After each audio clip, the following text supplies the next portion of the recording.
Welcome to Thrive, building healthy relationships for lasting success. Over the next couple of episodes, we're going to be talking about building the intentional family. And this is based off the research of William Doherty, a renowned marriage and family therapist and a professor at the University of Minnesota. So I have a good analogy. Family life is like putting a raft into the Mississippi River in St. Louis, which is my hometown. If you enter the water in St. Louis and don't do anything, you're eventually going to go south and you're going to end up in New Orleans. However, if you want to go north or stay in St. Louis, you have to work hard and you actually have to have a plan. I don't know why you would ever get into the Mississippi River in St. Louis. Anyway, but the truth is, in the same way, if you get married or have a child without a working plan for your family's journey, you will likely head south. And that's not good. You're not heading towards New Orleans, but you're heading toward less closeness, less meaning, and less joy over time. See, a family is like a raft. It must be steered or paddled, or it won't take you to where you want to go. The natural drift of family life in contemporary America is towards slowly diminishing connection, meaning, and community. You have to be intentional in order to increase the sense of connection. See, research tells us at the heart of the intentional family is a ritualizing family. It creates patterns of connecting through everyday family rituals, seasonal celebrations, special occasions, and community involvement. An intentional family has the discipline to stick with the good rituals and the flexibility to change them if they're not working. Now, think about this. Recall some of your favorite childhood memories. They probably center around family rituals such as bedtime, or an annual vacation, or Thanksgiving and Christmas, maybe even a Sunday dinner. Family rituals are powerful in holding a family together. Family rituals are repeated and coordinated activities that have significance for a family. To be a ritual, the activity has to have meaning. It has to have significance. Otherwise, it's simply a routine. So family rituals give us four important things. And number one is going to be predictability, a sense of regularity and predictability that families require.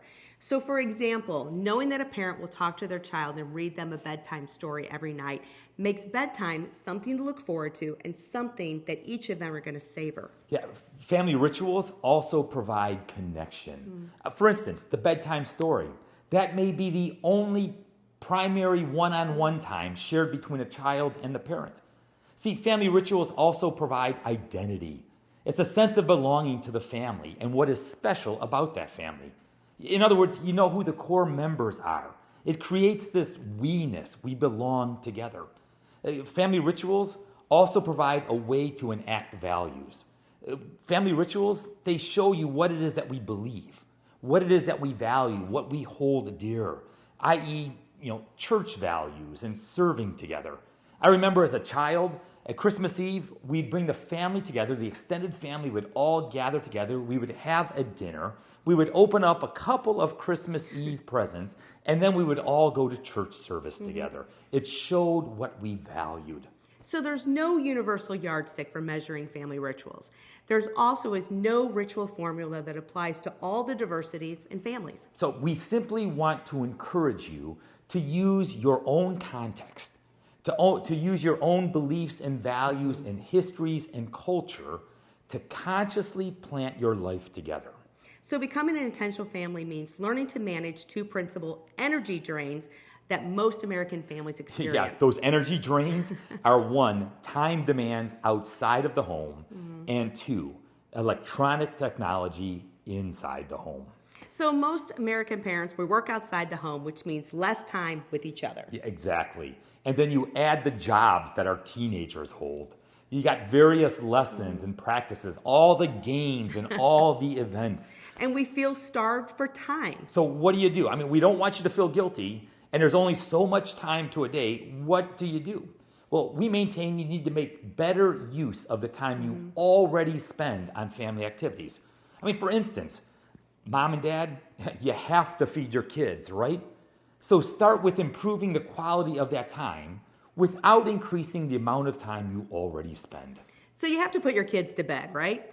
But work on managing to make it more pleasurable. And we'll give you some ideas on how to do that in future videos. Secondly, disconnect technology. Tame technology. Okay, I know it's not going to be completely disconnected, but did you know the average American watches 4+ hours of television a day? Think about that. Half of our non-sleep, non-work time is spent watching television. So whether we're scrolling social media, surfing the internet, cell phone, radio, and the list goes on. We are always interruptible and distractible, aren't we? I just saw a post that said when when telephones had a cord, humans were free. So we're not saying give it all up. I mean, TV is relaxing, yeah, kind of. I mean, the idea of intentional families is that you can decide for yourself, okay, based on your own traditions, based on your own values and beliefs, your own circumstances, how to best ritualize your family. So this is all we want you to do right now. Simply be aware of your current rituals. Consciously think about them. Some of them you're going to like, others not so much. Some of your rituals need to be remodeled. So simply start identifying some of your rituals and stay tuned for part 2.